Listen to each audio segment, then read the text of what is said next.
Di episode sebelumnya, kita sudah membahas satu hal yang paling mendasar, yaitu mindset dan fondasi menjadi peternak kambing profesional. Kita belajar bahwa ternak bukan hanya tentang kambing, tapi tentang cara berpikir dan sistem. Hari ini kita naik satu tingkat lebih konkret, yaitu bagaimana menyiapkan tempatnya, dananya, dan legalitasnya. Karena sebelum membeli kambing pertama, kamu wajib punya lahan yang tepat, modal yang cukup, dan izin usaha yang benar. Pentingnya perencanaan fisik dan legal. Banyak peternak gagal bukan karena kambing mati, tapi karena sejak awal dia tidak tahu apakah lahannya layak, apakah modalnya cukup sampai panen, apakah nanti ada masalah hukum atau masalah tetangga sekitar. Nah, di video ini kamu akan belajar cara memilih lokasi ternak, cara mendesain kandang yang efisien, menyusun anggaran ternak jangka pendek, dan memahami izin dan legalitas peternakan rumahan. Semua akan dibahas langkah demi langkah, step by step. Oke, kita masuk ke bagian 1, yaitu menentukan lokasi dan lahan. Pemilihan lahan adalah keputusan pertama yang menentukan segalanya. Salah pilih lokasi bisa membuat kambing stres, pakan boros, atau bahkan tetangga protes. Ciri lokasi yang baik untuk kandang kambing yaitu yang pertama, jauh dari pemukiman padat tapi mudah dijangkau. Idealnya minimal 10-20 meter dari rumah tetangga, ada akses motor atau mobil pick up lah. Yang kedua, ketinggian tanah tidak lembab. Lokasi harus lebih tinggi dari sekitarnya agar tidak becek. Hindari lokasi rawan banjir. Yang ketiga, angin dan sinar matahari masuk. Kambing butuh ventilasi dan pencahayaan alami. Hindari lokasi yang terlalu tertutup atau lembab. Yang keempat, dekat dengan sumber air. Air sangat vital, minimal tersedia untuk minum, untuk cuci-cuci tangan lah, dan campur pakan itu kan semuanya butuh air. Yang kelima, tersedia lahan cadangan. Ini untuk menanam rumput atau mungkin untuk perluasan kandang atau untuk area karantina, seperti itu. Catatan penting, jangan gunakan lahan sewa jangka pendek tanpa kejelasan. Peternakan itu jangka panjang. Pastikan kamu punya akses minimal 3-5 tahun ke depan. Oke, kita masuk ke bagian 2, yaitu desain kandang sederhana tapi efisien. Setelah dapat lahannya, kamu harus mulai berpikir soal desain kandang. Kandang adalah rumah kambing, dan kalau rumahnya sehat, ternaknya pun akan sehat. Prinsip dasar kandang yang efisien itu ada beberapa. Yang pertama, kering dan bersih. Lantai panggung dari kayu minimal 60 meter lah dari tanah. Kemudian kotoran jatuh ke bawah dan mudah dibersihkan. Yang kedua, tinggi atap minimal 2 meter, lebih tinggi lebih bagus, agar tidak panas dan sirkulasi udaranya lancar. Yang ketiga, menghadap ke timur atau selatan, supaya dapat sinar pagi dan tidak lembab. Yang keempat, sekat antar kambing itu jelas, 1 ekor minimal 1 meter persegi, atau disesuaikan lah. Hindari berdesakan karena bisa memicu stres dan infeksi penyakit silang. Yang kelima, jalur keluar masuk manusia atau pekerja dan pakan itu terpisah agar tidak mengganggu kambing dan lebih efisien saat kerja. Ukuran idealnya ya, kandang untuk 10 ekor, panjang itu 4-5 meter, lebar 2 meter. Area bawah kandang bisa dimanfaatkan untuk kompos dan atau fermentasi limbah. Tidak harus mahal, yang penting fungsi kandangnya terpenuhi. Bahkan kandang dari kayu bekas pun bisa dipakai jika dibersihkan dan didesain dengan rapi. Oke, ke bagian 3, yaitu menyusun modal awal secara realistis. Sekarang kita masuk ke satu tahap krusial yang sering menjadi penyebab peternak cepat menyerah, yaitu modal awal. Banyak yang berpikir, saya punya uang 10 juta cukup enggak ya buat mulai ternak kambing? Jawabannya cukup, tapi hanya jika disusun dengan cermat. Karena ternak bukan hanya tentang beli kambing, justru kambing itu bagian paling akhir dari daftar belanja. Komponen utama modal awal peternak kambing pemula yang pertama itu bangun kandang, itu 30% lah dari persentase modal. Gunakan bahan lokal, desain yang minimalis seperti itu. Kemudian beli kambing itu 40%, ini prioritaskan kualitas bukan kuantitas.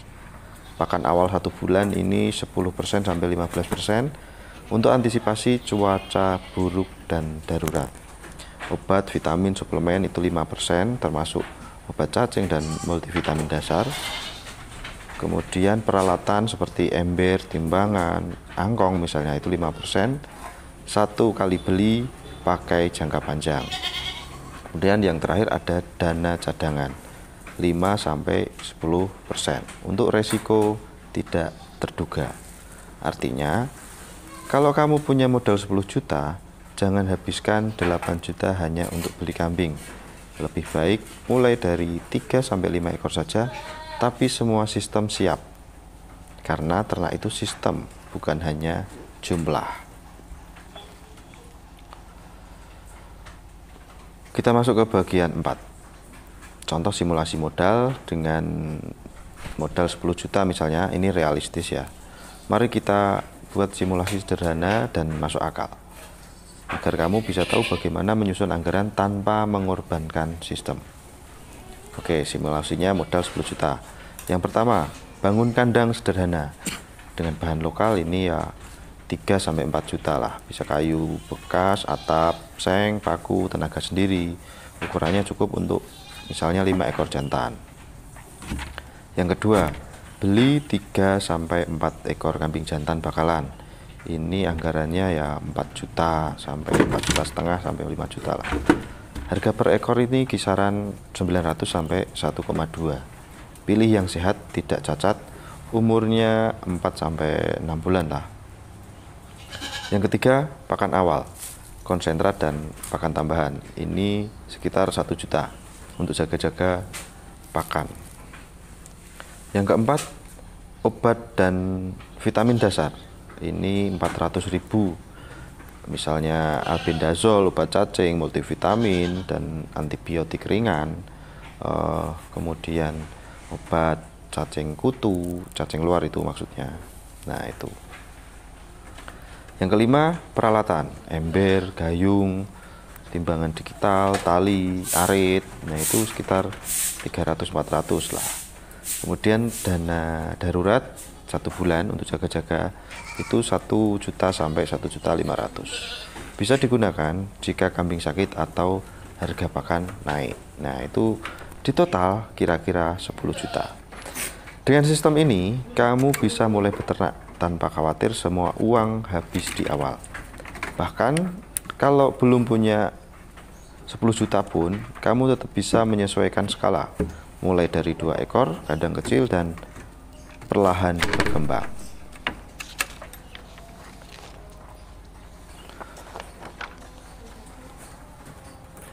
Cara menyiasati keterbatasan dana. Nah, bagaimana kalau kamu hanya misalnya punya modal 5 juta? Apakah bisa mulai? Jawabannya bisa. Tapi kamu harus pintar menyiasati.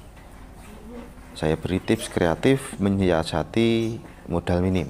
Yang pertama, bangun kandang di atas septic tank misalnya atau dapur lama. Nah, itu hemat bahan dan lokasinya sudah tersedia. Tinggal disesuaikan, dibangun sederhana. Yang kedua, beli 2 ekor dulu, tapi pelihara dengan sistem maksimal.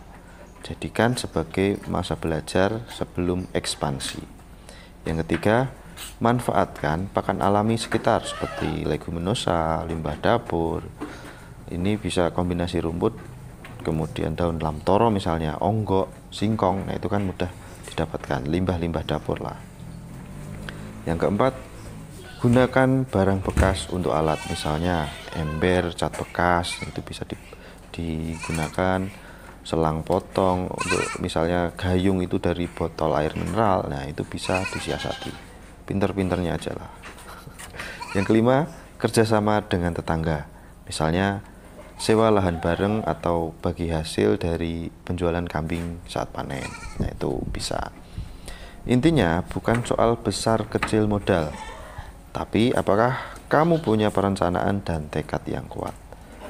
Banyak peternak yang berhasil mulai dari hanya 1 atau 2 ekor, tapi mereka paham arah dan terus belajar. Oke, kita masuk ke bagian 5, yaitu perizinan dan legalitas peternakan kambing skala kecil. Banyak orang berpikir, saya hanya ternak 5 ekor kambing di belakang rumah, perlu izin juga? Jawabannya adalah perlu. Tapi bukan selalu dalam bentuk surat resmi berstempel ya.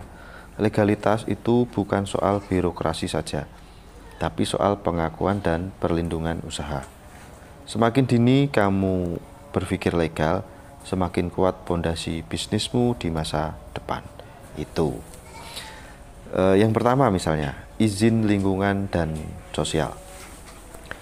Izin pertama yang kamu butuhkan adalah izin dari keluarga, tetangga, dan RT RW. Nah misalnya, pastikan kandangmu tidak menyebabkan bau atau lalat yang mengganggu. Buat sistem sanitasi dan pembuangan limbah yang baik. Sampaikan maksud baik dari usaha ternakmu. Minta doa restu. Itu penting ya. Terdengar sepele tapi sangat penting. Jangan sampai usahamu berkembang lalu diprotes warga dan dipaksa tutup. Maneman kan? Yang kedua, surat keterangan usaha atau SKU ternak dari kelurahan. Untuk skala kecil menengah 1-20 ekor, kamu bisa minta surat keterangan usaha ternak dari RT RW atau kelurahan. Surat ini berguna untuk mengurus NPWP usaha, mengajukan kredit ternak. Nah, yang mau kredit bisa kalau terencana, tercatat dengan sistem, itu bisa. Makanya mulai dari dini. Mendaftar program bantuan pemerintah, membuka akses pasar yang lebih formal. Nah, itu biasanya cukup membawa fotokopi KTP, surat pengantar RT, foto kegiatan usaha, dan formulir dari kelurahan. Biayanya gratis, paling hanya retribusi kecil lah. Itu. Yang ketiga, NIB atau nomor induk berusaha, UMKM ternak. Jika kamu serius membangun usaha ternak, kamu bisa mendaftarkan NIB melalui OSS, Online Single Submission. Manfaatnya apa? Usahamu tercatat sebagai UMKM resmi. Bisa ikut pelatihan, bisa dapat bantuan, dan tender dari pemerintah. Bisa ekspor kambing kalau nanti usahamu sudah benar, sudah besar, atau pupuk kandang, bantuan pupuk kandang dalam jangka yang panjang. Catatan penting, tidak semua izin harus dimiliki di awal. Tapi semakin cepat kamu melangkah secara legal, semakin siap kamu berkembang. Itu. Oke, sekarang kita masuk ke bagian 6, yaitu menyatukan lahan, modal, dan izin ke dalam rencana yang nyata. Sekarang mari kita lihat gambaran besar dari semua yang sudah kamu pelajari di episode ini. Yang pertama tadi, langkah 1, pastikan lokasi siap. Cek jarak ke rumah tetangga, pastikan tidak banjir, tidak lembab, ada akses air, matahari, dan angin. Mulai dari lahan sekitar 2x3 meter pun bisa. Langkah kedua, bangun kandang sesuai skala. Jangan memaksakan kandang mewah. Gunakan bahan lokal atau bahan bekas. Buat sistem pembersihan yang mudah. Siapkan tempat pakan, minum, dan alas kotoran. Langkah ketiga, susun modal dengan prinsip bertahan. Modal bukan untuk gaya. Kambing bukan prioritas utama. Sistemnya lebih penting. Sisakan dana darurat minimal 10-20%. Jangan takut mulai dari skala kecil. Langkah 4. Selesaikan izin dasar. Komunikasikan dengan tetangga atau RT RW. Minta SKU untuk dokumentasi resmi. Urus NIB bila usaha mulai berkembang. Foto dan dokumentasikan progres usahamu dari awal. Dengan semua ini, kamu sekarang punya fondasi yang jauh lebih kokoh dibanding 90% peternak lain. Kamu sudah tahu bagaimana memilih lahan yang baik, menyusun anggaran awal tanpa boros, cara menyikapi keterbatasan dana, cara mengelola legalitas sebagai langkah awal berkembang. Nah, kamu sudah punya fondasi yang jauh lebih kokoh itu. Nah, di episode 3 nanti kita akan masuk ke tahap berikutnya, yaitu mengenal jenis kambing, sistem usaha, breeding versus penggemukan, dan cara memilih bibit pertamamu. Kita akan bahas jenis kambing populer di Indonesia, kelebihan dan kekurangannya masing-masing, mana yang cocok untuk pemula, cara memilih kambing yang sehat, dan bagaimana cara membeli kambing dengan aman dan tidak tertipu. Oke, sampai jumpa di episode berikutnya. Jangan lupa like, komentar, dan bagikan video ini. Kamu sedang tidak sekedar belajar beternak, kamu sedang membangun masa depan. Itu mantap.